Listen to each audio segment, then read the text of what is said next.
Tonight on CTV News at 5, closing arguments heard in a murder trial in Brantford, the Crown and defense making their final submissions before a jury decides whether Elfgard Outred killed her husband. Plus, the long journey home from Cancun, why a WestJet flight bound for Toronto stopped at the region of Waterloo and stayed still for hours. And we find out some of the best events happening in the community this week in this week's edition of Bounce in Your Backyard. CTV News at 5 starts right now.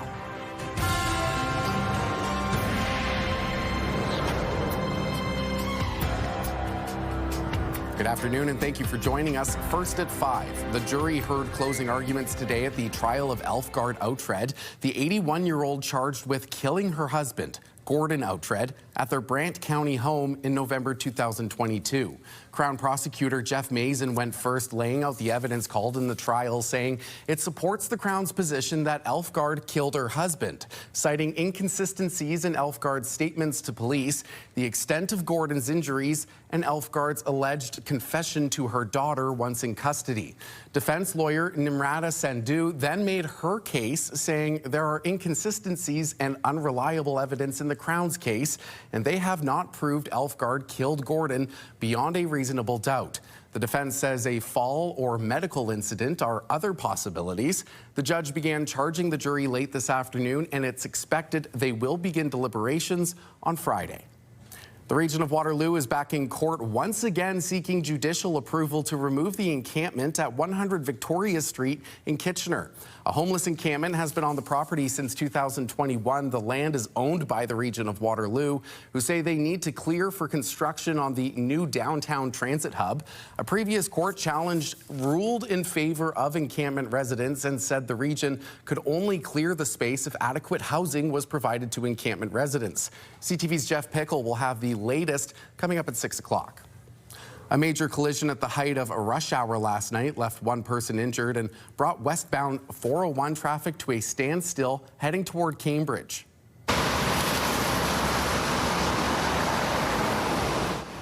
A tractor trailer rolled over along the on-ramp from Highway 6 South near Morriston. This was the backup at the scene around 7 o'clock last night, almost 3 hours after the collision.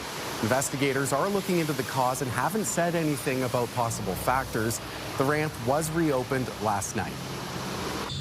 Well, turning to our check on the weather, first here with Ashley at the Odd tonight, where the KW Titans kick off their championship series against the Sudbury Five.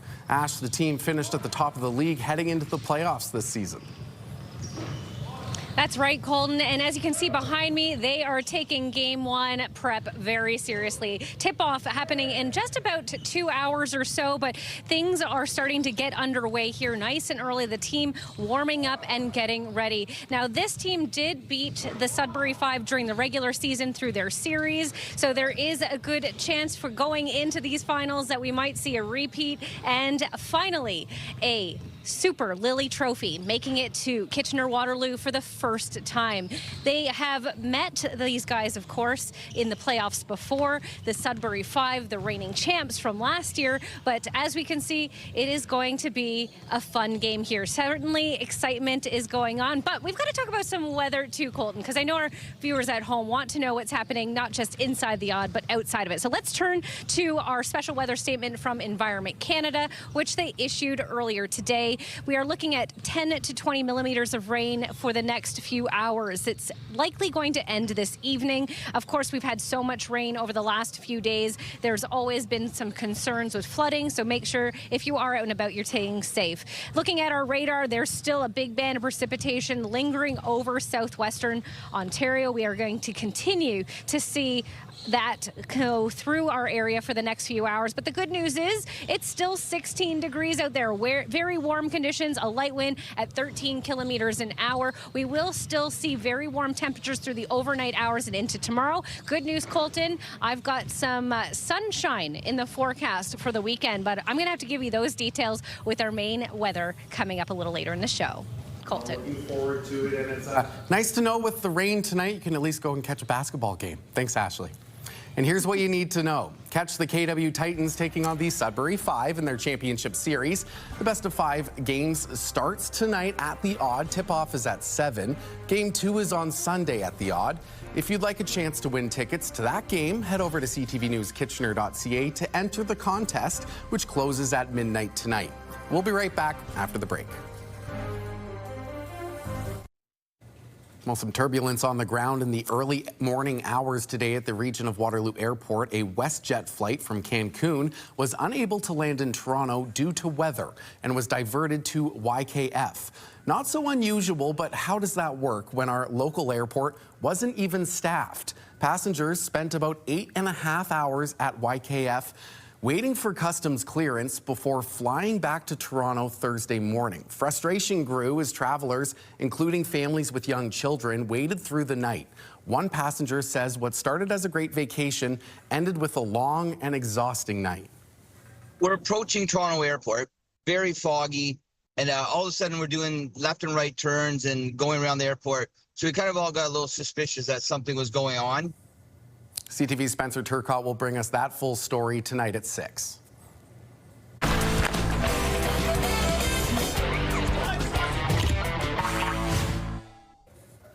Well, spring is finally here, and so is Angie Hill. Hey! Things are really shaping up around the region. Lots of events to get to. And, of course, this week's Bounce in Your Backyard is no different. We've got lots to talk about. We do. We had visitors this morning on Bounce Radio. We had the Twin City Harmonizers come in to see us. They're celebrating 80 years in the region. And so you can get out and see that. They have special guests, too. The Loo-Wops will be there. A special barbershop quartet for that day. It's going to be at the Community Christian Reformed Church out on Bleems Road, May the 2nd. Okay. Tickets are only $25, but it's an amazing afternoon of entertainment. And you can get them from any Twin City Harmonizer, twincityharmonizer.com, or Eventbrite. 8 decades of talent. Yes. I mean, that's pretty incredible. You got to get out and check it out. I'd say. And speaking of talent, some Blues Fest information is coming to light in a couple of days. Okay, so this is probably one of the biggest things of the year. We wait for it every year. Peter Beacock and the gang from Kitchener Blues Fest will be announcing the lineup. The lineup for August 6, 7, 8, and 9. Last year, Blues Fest had Burton Cummings for their Thursday night show. And honestly, Ashley, it was a barn burner. I love it. He was so good. So we're waiting to find out who our Thursday show will be. Gatto was there last year too. Gatto closed the show on the Sunday.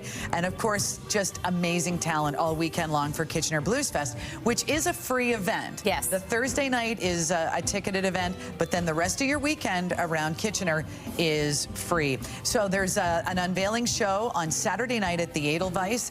That is a ticketed event as well, but it's a complete rundown. I believe the video starts about 9:30 to tell us who's going to be in town for Kitchener Blues Fest this August. Of course, and people can tune into your show on Monday morning for that lineup if you didn't catch it over the weekend. And a special guest will be on the phone with us too. There you go. Make sure you tune in on Monday with Angie. Okay, this weekend in Guelph, a really cool vintage market is happening. Okay, now you're into this. I love this kind of stuff. So now a vintage market, so it's not just about clothing and so on. It's about furniture. It's about glassware. Yes. It's about artwork. It's about anything vintage, and you can get that at the Vintage and Antique Market Sunday from 11 until 4 at the Guelph Farmers Market. I love it. I mean, it's how you make your home your home. Yeah. You find those unique pieces.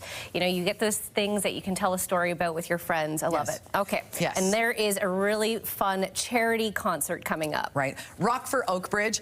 We've been talking about this a lot, but it is so important. Oakbridge Academy is a school, you know, for children that need extra help, and Oakbridge needs extra help because they have to do their own funding. Okay. This is one of the ways they do it. It is a huge rock and roll show. We love the rock and roll. On April 25th, the Newfoundland Club Electric Crush will be there, Mostly Hip, Sour Strut, Always on Friday will be there, as well as Power Glide. So again, that's Rock for Oakbridge, the Oakbridge Academy, April 25th at the Newfoundland Club. Now, how would you like to win some money, Angie? I'd love it. I would like to, too. We can't win, though. We can only give it away. We can try. No. We have 1 more week left for Bounce to the Bank, so be listening from 6 a.m. to 6 p.m. Every hour on the hour, we have a secret code word. $25,000 is the grand prize, or $1,000 a day. Amazing. And lastly, where can folks at home submit their events for us to talk about on Bounce on Your Radio? Bounce995.ca is where you go. You're going to see a little button that you're going to push that says Bounce in your backyard. Submit your event, and then Ashley and I can talk about it. Awesome. Thank you, Angie. Thank you. And here's what you need to know. Music bingo back to the 2000s is happening tonight at EVO Kitchen in Cambridge. Doors open at 6. Make sure to call ahead to reserve a spot. And don't worry, you can always watch CTV at 6 on the CTV News app while you're doing trivia. Stay with us. We'll be right back after the break.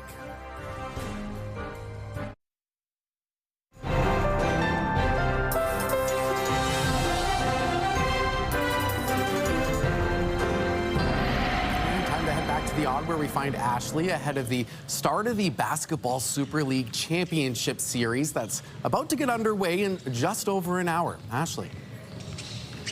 That's right, Colton. Game 1, the best of 5 game series is happening starting tonight at 7 o'clock tip-off. Now, if you'd like to join us, some of the CTV crew are actually coming down to the Sunday game. You got a chance to win tickets through ctvkitchener.ca. Head over to our website to check it out and try to win some tickets to Sunday's game 2. Now, of course, a little earlier in the day, I caught up with the general manager of the Titans to get his input on how this series is about to go. Take a listen. Okay, so we're just about to start. Obviously, this is a pretty big series, the championship series. Tell me a little bit about what you liked in the last round and what you didn't like from the team. Yeah, I think we came out strong throughout the majority of the series. We had a little bit of a slip up in game 2, but we knew it wasn't going to be easy. So we regrouped in game 3 and we were able to take 2 on their home court, which was a great way to make a statement and build some momentum into the series. Now, talking about a home court, we're starting the series here at the Odd. Of course, the first game and second game on your home court. What does that mean for an advantage? It's huge for us. We played really well this season at home. The guys earned it. They won, or they got the first seed overall throughout the regular season, and they love our fans. Our fans come out and support. They've done a great job all year, and they're looking for that support again tonight. Of course, this is the best of 5 game series, rather. What did the team have to do to take home that trophy? I think coming out strong in the first quarter is going to be big for us. We won the season series against Sudbury this year, so that gives them a little bit of confidence, but making a statement early, I think, is going to help. And lastly, of course, you just mentioned Sudbury. Strong team. Of course, they won last year. You did beat them to the series this season, but what is it going to take to just get that W on the board tonight? The coaches have put together a good game plan, so there's a few things that we're keying in on, and if the guys execute it, I'm pretty confident that we'll be able to do what we're here to do. All right. Thank you. Good luck. Thank you. Great to catch up with him a little early. All right, let's look at what's happening with weather tonight. A special weather statement yet again issued by Environment Canada today for 10 to 20 millimeters. Good news is this is tapering off this evening.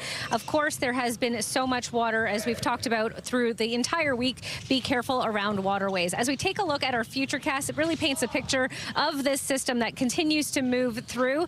Good news is overnight we're going to start to see some clearing patches around midnight. Some fog is expected to develop. By noon tomorrow, the fog and cloud will start to dissipate. So we should see the sun a little bit on your Friday. Friday is shaping up to be a beautiful day.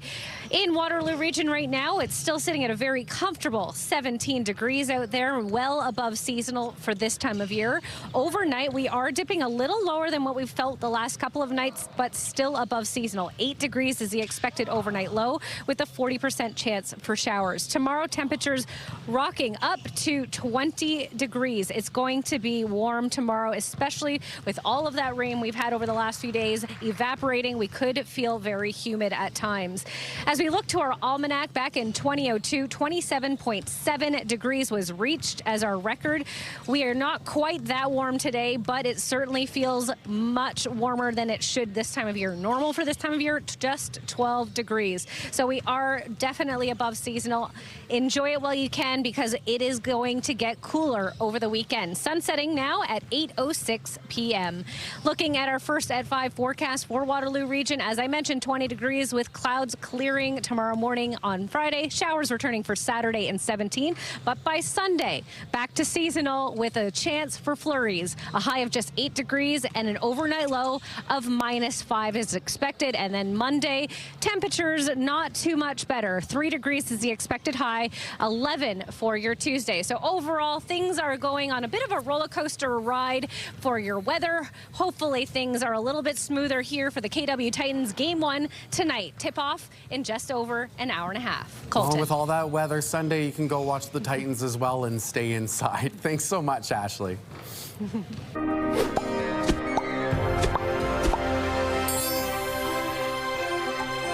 Let's take a look at what's trending. It's been about a week since the crew of the Artemis II moon mission returned to Earth, marking the end of a historic space mission. The crew held a press conference today looking at the significant moments in their journey. The astronauts on Artemis II spent about 10 days in space, successfully completing a flyby of the moon and going further into space than anyone in history. The crew took photos of their view outside their space capsule, showing breathtaking images of the Earth and the moon, even witnessing an eclipse of the sun behind the moon. The mission is meant to be the first of several as NASA attempts to get humans back onto the lunar surface. A life jacket worn by a survivor of the Titanic is going on sale this weekend. The jacket is the only one from a survivor of the 1912 tragedy to go under the hammer, according to UK auction house Henry Aldridge & Son. It's expected to fetch up to $650,000 Canadian. The garment was worn by a first-class passenger on the historic liner, which sank 114 years ago this week. The jacket is signed by the survivor and others who were rescued in a lifeboat number 1. It's part of a wider auction of Titanic and White Star memorabilia to be held at Henry Aldridge & Son this weekend. Well, it's been months since the Ontario government eliminated speed cameras across the province, and now in the nation's capital, city councillors say there's new data showing a drastic increase in the number of drivers speeding through school zones. CTV's Leah Larocque reports.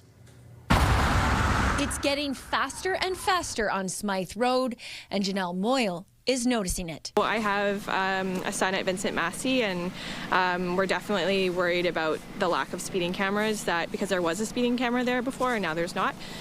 More drivers exceeding the posted limits in areas where photo radar used to nab speeders since the Ford government turned off the cameras in November. And I think that because we know that it's no longer a factor, I think that drivers take advantage of it, and it doesn't really matter how fast they go. City data from the 8 original cameras shows only 17% of drivers followed the speed limit before speed cameras were installed. That jumped to nearly 90% compliance with speed cameras. But 3 months after the cameras went dark, that number took a stark drop to only 41%, less than half. It's almost like it's a racetrack now. That's how I'm feeling, yeah. So what can the city do to get drivers to slow down? They will be installing big signs that remind drivers that they are in a school zone. And the province says they will be giving one-time funding to the City of Ottawa of about $24 million to use on safety enhancements on roads where speed cameras used to be. We need to change the culture of driving in general around schools, and we need people to slow down. And the only way to make that really work, it's not going to be a sign, a speed hump, or a blinking light. It's going to be police enforcement. While Premier Doug Ford has called speed cameras a cash grab, the opposition doesn't agree. They kept kids safe. The Premier ripped them out. Kids, seniors, they're not as safe as they were a year ago on our streets. But on roads like this one in Canada, where a camera used to be, worry is only growing. But now that they're gone, I'm not sure if, I doubt that they're paying attention at all. They'll speed up and actually just drive around other cars that are also waiting to turn. Leah Larocque, CTV News. And here's what you need to know. The Cambridge Home and Lifestyle Show is happening tomorrow with dozens of vendors. Doors open at 4 in the afternoon at the Duncan McIntosh Arena. Visitors are asked to bring a toonie and a tin for the food bank. We'll be right back. Bounce 99.5 has the music you just can't quit. Home of Bounce Mornings with Angie Hill and Sarge. KW's Bounce 99.5. Listen on the free iHeartRadio app. In tonight's Digital Dive, a Guelph woman was arrested after making fake reports to police and verbally abusing dispatchers. The woman called police approximately 15 times with allegations that were deemed false. Our online team has all the information to scan the QR code in the corner of your screen or go to ctvnewskitchener.ca.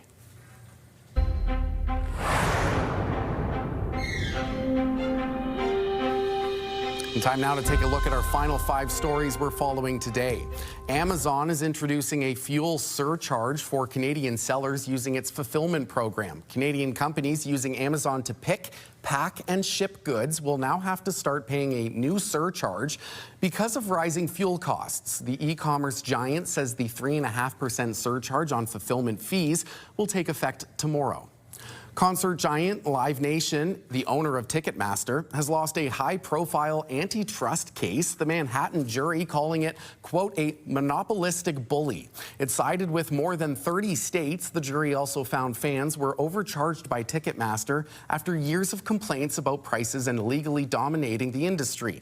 Lawyers for the states presenting internal text messages from a Live Nation executive joking, "I almost feel bad at taking advantage of them and robbing them blind, baby."